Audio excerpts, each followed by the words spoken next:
stress is not what happens to you. Stress is how you relate to what happens to you, right? So you were talking about how that relates to the quantum physics that you're a doctorate student in.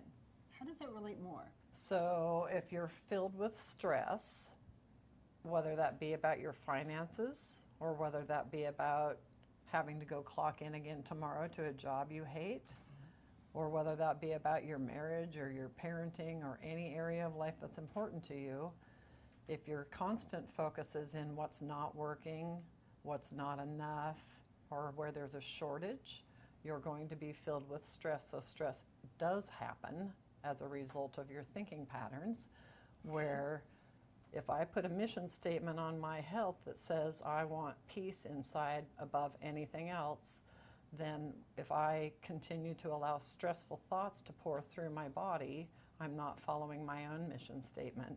So what I can do if I find myself in a stressful career and my mission statement for my health is to be peaceful inside, if I'm really in alignment with my mission, I can't continue working for a toxic environment, for example. So I have to start putting in a game plan of how to move on to a company that's less stressful, less toxic. You say company, or you could be getting self-employed, like leading into that self-employment. Right. Whether you're working for someone else or for yourself, the people you surround yourself with, the types of activities in each day, those will influence your health. Now you're talking about stress. I've got to ask, does that mean perhaps you're cutting out somebody in your life that just exudes stress, and for your own sanity, peace of mind, whatever you want to call it, for your own life's betterment, you might want to cut some people out? I heard that's a tactic that you should use. It is a tactic if indeed you've already found yourself to be able to not be one of the stressful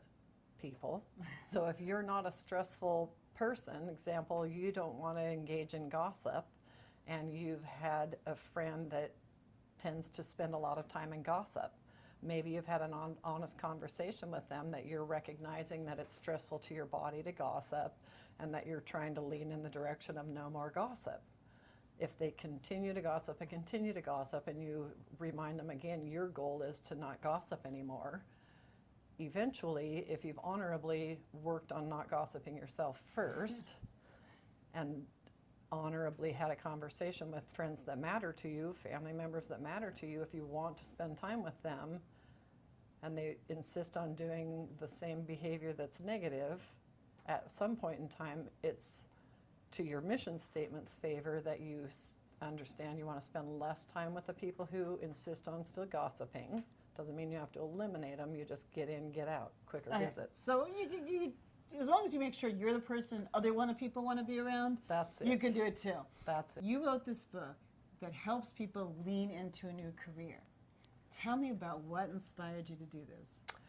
My own career has been reinvented. My husband's career has been reinvented. And quite frankly, I'm on, I think, my fourth reinvention, because once upon a time, I thought being a CPA would take me all the way through to retirement.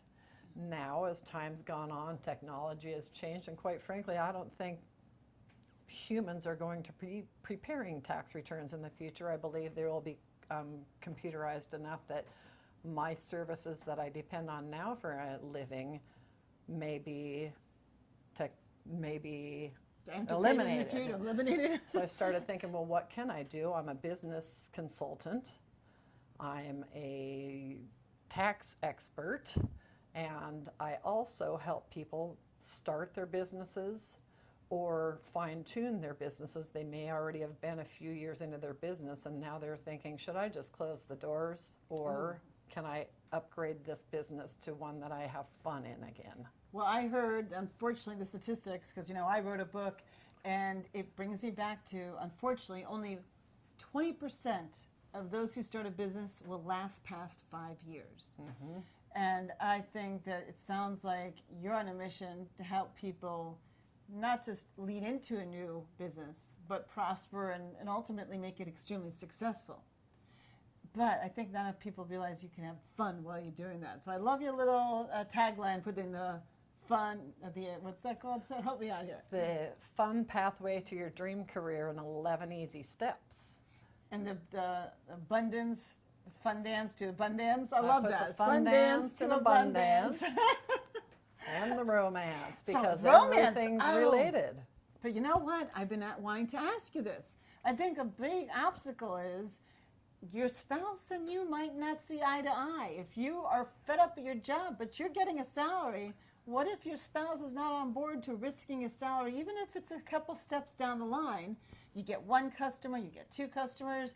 You might just have to take that plunge to going full-time in your business. But what if your spouse is still scared? How do you handle that? First, you would, of course, want to have an agreement on what your ultimate goal for each of you are in bringing careers and money to the table and what you expect of one another, so that you can then harmoniously look for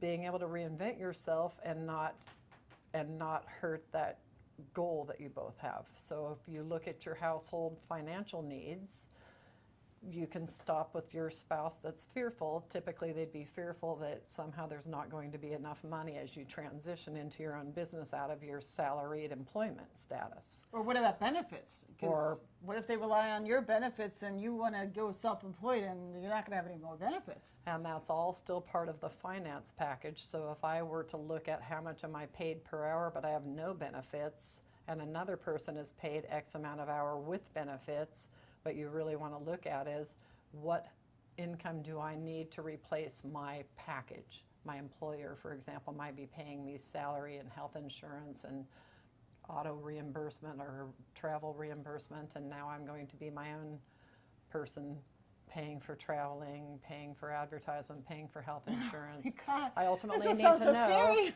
I just need to know what do I have to make to replace my income, and my spouse and I would find a tipping point when I was able to give notice at my salaried employment, because I've now brought on one client, then two clients, then three clients, and eventually there's a tipping point.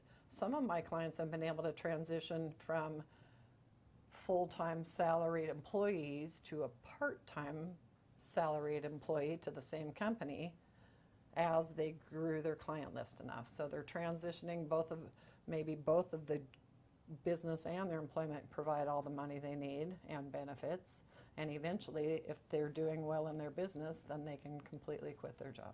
That makes a lot of sense. And so first of all, what I take out of this is, first lesson is get your book.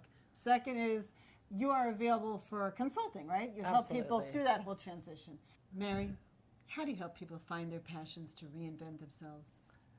I've developed this great workbook to help people find their passion so they can make a career out of doing what they love. Mary, this has been extremely helpful because I know a lot of our viewers and some of my friends will get a lot of information out of this, so maybe they can be happy with their next incarnation of their lives. Thank you. Thank you. And remember, you don't have to stay unhappy, because if your job is not what you want it to be, you don't want it to hit that ripple effect and lead to disagreements at home, fighting, or yelling at the kids more than you want to. So stop this crisis so you can lead a much better life for your family, for you, and just make it better all around.